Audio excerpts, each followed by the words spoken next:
Hello बच्चों, मैं संजय सिंह चौहान एक बार फिर से हाजिर हूं आप सभी के सामने एक नए लेक्चर के साथ। आपको ध्यान होगा हम लोग पढ़ रहे थे applications of Gauss's theorem. Gauss theorem को हम कहां कहां अप्लाई कर रहे हैं, उसको अप्लाई करके कहां कहां इलेक्ट्रिक फील्ड की इंटेंसिटी को निकाल रहे हैं। तो अभी जरा एक बात बताइए कि गॉसेस थ्योरम आपकी होती क्या थी भैया? गॉसेस थ्योरम आपकी होती थी closed integral E dot ds is equals to क्या होता था आपका Q अपॉन एप्सिलॉन नॉट। तो चलिए इसकी आज आपकी हम सेकेंड एप्लीकेशन पढ़ने जा रहे हैं। ठीक, आज के दिन हम अलग अलग वीडियोस के माध्यम से सेकेंड और थर्ड एप्लीकेशंस को पढ़ेंगे।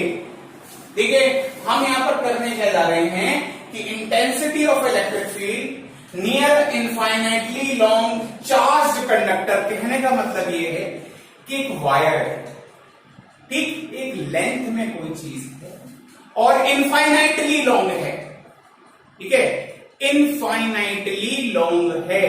हमें क्या करना है बेटा?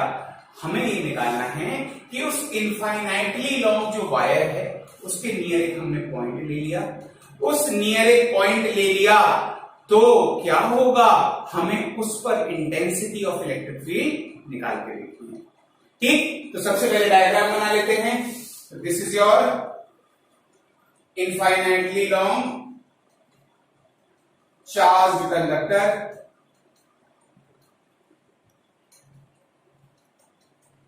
चलिए अगर आपको ध्यान हो तो हमारा स्टेप 1 क्या था? चूंकि हम आपसे फिर से बोल रहे हैं, हम 4 स्टेप्स में डेरिवेशंस को करने वाले हैं जिससे हमको याद रहे हमेशा। तो स्टेप 1 क्या था हमारा? Draw Gaussian surface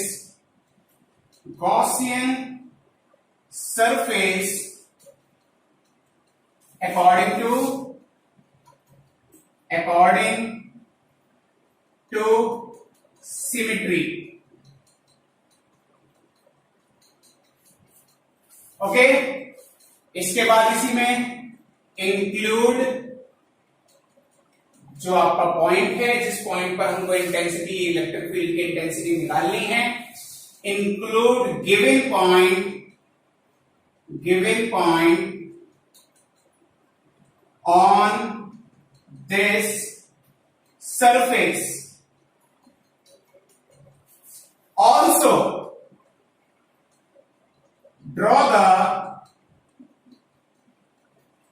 directions of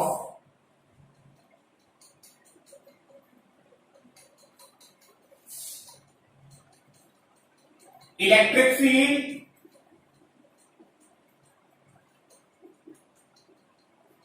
and area vector। चलिए बेटा, हम करने क्या जा रहे हैं कि सबसे पहले अकॉर्डिंग टू सिमेट्री हमें एक गॉसियन सरफेस बनानी है। तो सबसे पहले मैंने आपको कहा था, अगर आपको ध्यान हो पिछले लेक्चर में मैंने बोला था आपसे कि according to symmetry, symmetrical surface normally किस तरह की होती हैं? जहां पर हर जगह E और A के बीच में एंगल सेम हो, ये हमको पता है। अच्छा जी, E और A के बीच में एंगल सेम हो और हर जगह डिस्टेंस हम R ले रहे हैं, ये भी हमें पता है कि हर जगह P की डिस्टेंस उस पर्टिकुलर वायर से R ही होनी चाहिए, डिस्टेंस अलग अलग नहीं होनी चाहिए। तो हम जरा, और ये बोला था कि जिस टाइप का चार्ज बॉडी हो, जिस शेप एंड साइज की चार्ज बॉडी हो, उसी तरह का हम नॉर्मली गॉसियन सरफेस को इमेजिन कर सकते हैं।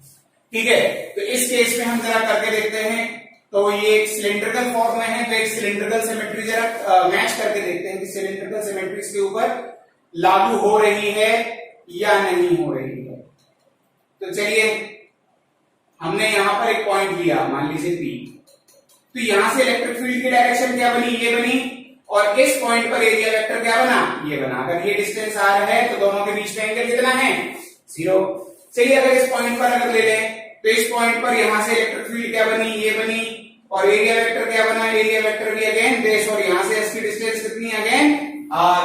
तो हम देख रहे हैं यहां पर भी सिमेट्री हमारी फिट बैठ रही है।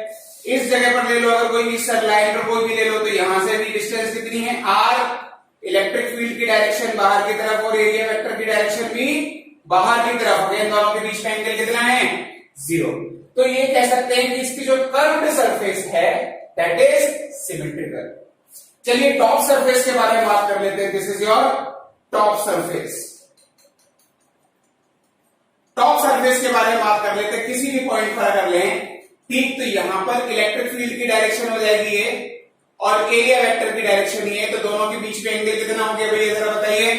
दोनों के बीच में एंगल हो गया 90 डिग्री। टॉप पर कोई भी ले लो तो एरिया वेक्टर बाहर की तरफ होगा, इलेक्ट्रिक फील्ड भी बाहर की तरफ होगी, तो ये दोनों के बीच में एंगल क्या होगा, हमेशा 90 डिग्री। तो पूरी टॉप पर एक अलग सिमेट्री बन रही है। सिमिलरली बॉटम पर अगर कोई ले, यहाँ पर एरिया वेक्टर ये होगा, इलेक्ट्रिक फील्ड ये होगी, तो इन दोनों के बीच में भी एंगल कितना बन रहा है, ठीक 90 डिग्री। तो यानी बॉटम की सिमेट्री एक अलग बन रही है।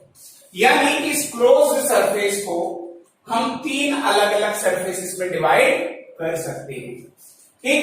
तो भैया हमारा स्टेप 2 क्या होना था, हमने चूंकि बोला था कि पहले सरफेस में आपको ये लिखना है, हर जगह आएगा draw Gaussian surface according to symmetry. Second step में आपको गॉस थ्योरम का एलएचएस सॉल्व करना है। थर्ड स्टेप में इसका एलएचएस सॉल्व करना है। फोर्थ स्टेप में आपको गॉस थ्योरम अप्लाई करनी है और वैल्यूज को पुट करके आंसर निकालना है। ओके बेटा, तो हमको क्या करना है भैया, solving closed integral E dot dx. चलिए अब लेकिन ये जो सरफेसेस है ये तो तीन सरफेसेस हो गई भैया, ये कर्व्ड सरफेस, टॉप सरफेस और बॉटम सरफेस। तो इस क्लोज्ड सरफेस को तीन सरफेसेस में डिवाइड कर लिया। ई ये क्या है आपकी curved surface, curved surface. Curved surface पर ई और ए के बीच में एंगल कितना था भैया, 0। सॉरी, कर्व्ड सरफेस पर ई और ए के बीच में एंगल कितना था, 0। तो इसे हम ये बोल सकते हैं ई ए कॉस 0 प्लस टॉप सरफेस की अगर हम बात कर लें, टॉप सरफेस की अगर हम बात कर लें तो टॉप सरफेस पर ई और ए के बीच में एंगल कितना है भैया, 90 डिग्री। तो हमारा हो जाएगा ई ए कॉस 90 प्लस बॉटम सरफेस की बात कर लें हम, बॉटम सरफेस, तो बॉटम सरफेस कौन सी आपकी, ये वाली नीचे वाली। तो बॉटम सरफेस पर दोनों के बीच में एंगल कितना है, ई और ए के बीच में एंगल कितना है, 90 डिग्री। तो ये क्या हो जाएगा, ई ए कॉस 90 डिग्री दिया।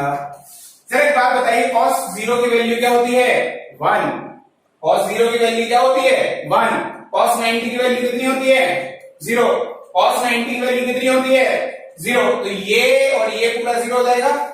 तो यहां से हमारा निकल के आया, ये जरा ई डी ए ले रहे हैं हम, यहाँ पर ई डी ए ले रहे हैं, स्मॉल एरिया के बारे में बात कर रहे हैं, क्योंकि इंटीग्रेशन लगा हुआ तो टोटल एज अ होल हम बार बार कैलकुलेट कर लेंगे। तो चलिए ई और डी ए का क्या हो गया आपका, ए एरिया आ गया भैया, है ना। और यहां पर कितना आ गया, यहां पर इसका ये कौन सा एरिया है आपका, curved surface area, curved surface area. अच्छा यहां की वैल्यू कितनी आ गई, 0, और यहां की वैल्यू, इसकी वैल्यू भी 0। तो टोटल हमारी वैल्यू क्या आ रही है, E into curved surface area. Curved surface area इसका क्या होता है, हाँ जी बेटा, तो कर्व्ड सरफेस एरिया इसका क्या होता है आपके सिलेंडर का, वो होता है 2 पाई आर एच। एंड यहां पर एच की जगह हम लेंथ ऑफ द कंडक्टर की बात कर रहे हैं, लेंथ ऑफ द सिलेंडर की बात कर रहे हैं।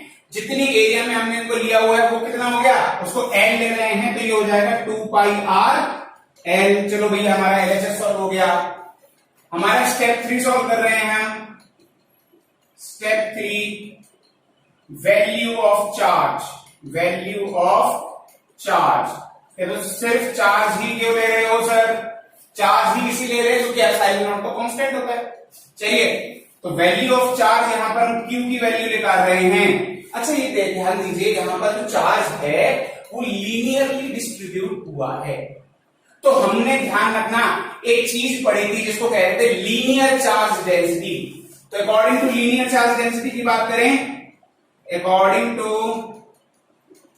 लीनियर चार्ज डेंसिटी ये क्या हो जाएगा जरा बताइए, ये होता था lambda is equals to charge per unit length. तो यहां से चार्ज की वैल्यू क्या आ जाएगी, लैम्डा इंटू एल।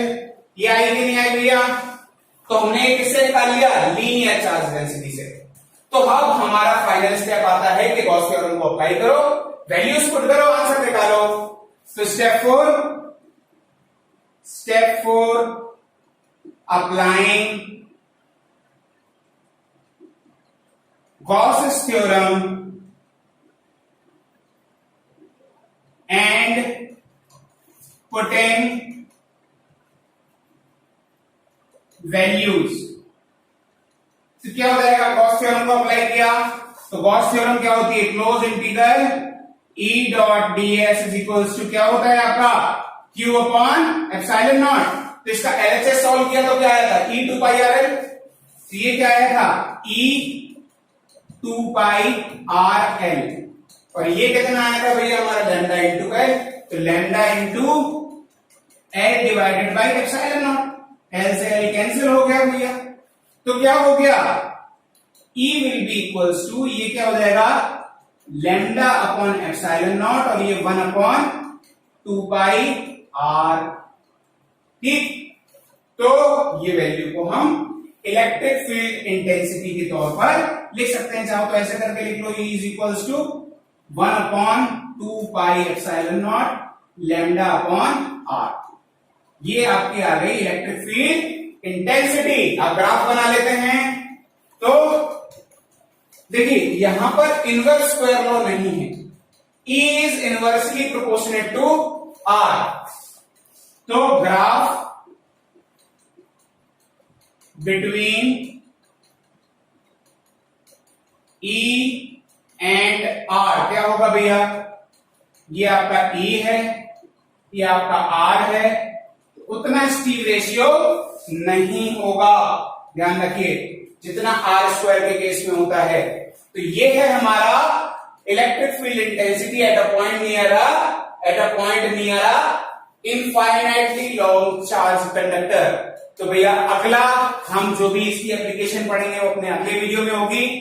एंड उस अगले वीडियो तक पहुंचने से पहले मैं आपसे फिर से कह रहा हूं बेटा, क्योंकि अब छोटे छोटे वीडियोस हम डालने वाले हैं। छोटे छोटे वीडियोस क्यों होंगे, इसका कारण समझिए कि यहां पर एक आपको भी पता है नेटवर्क की प्रॉब्लम है, तो बड़े वीडियोस अपलोड करने में थोड़ी सी प्रॉब्लम हो रही है। तो छोटे छोटे वीडियोस आपसे मिस ना हो जाए, इसलिए चैनल को सब्सक्राइब कीजिए, बेल आइकन को प्रेस कीजिए। मिलते हैं अपने अगले वीडियो में। ओके बेटा।